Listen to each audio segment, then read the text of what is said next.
जे कहला तू न निभा पैला, मंजिल से पहले जुदा भइला। जे कहला तू न निभा पैला, मंजिल से पहले जुदा भइला। अब देखल सारा सपना बेकार कैला तू, दिल तोड़ही के रही त काहे प्यार कैला तू, दिल तोड़ही के रही त काहे प्यार कैला तू। जन कैसे बा हम दिल में तोहरा धराई, कि हमारा खातिर तनिको रहम नाई।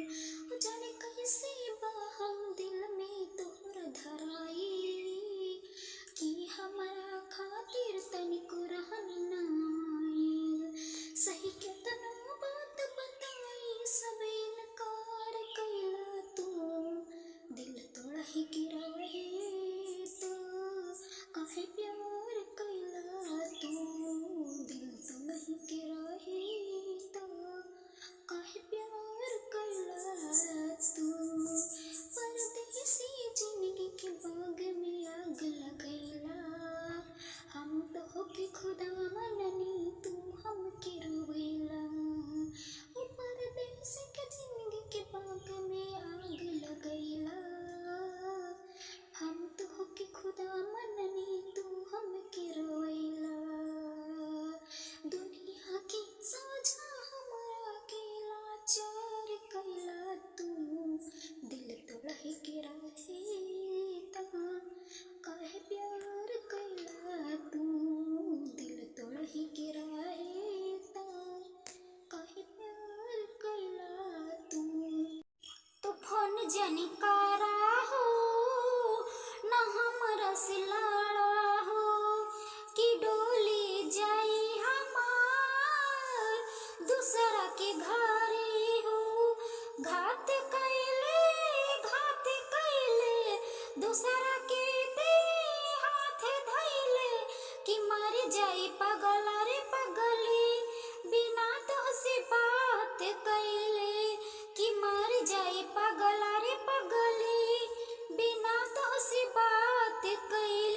दिलवा के हमरा तू तो काहे के चखना चोर हो, काहे जात बाड़ू जान नजरी से दूर हो।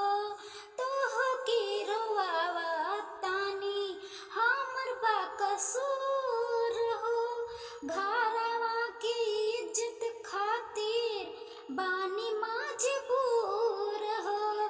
ठीक न कैले दिल दुखैले, पहले काहे ना बतैले, कि मर जाई पगल रे पगली बिना तोहसे बात कैले, कि मर जाई पगल रे पगली बिना तोहसे बात कैले। तोहरो ही दिहल जखम सह नाही पाइब, तोहरा खातिर मरी जाइब बेवफा सनम हो। ऐसे न करिहा जान सहलिहा गम हो, तोहरा खातिर प्यार दिल में होई न कम हो। भूल गईले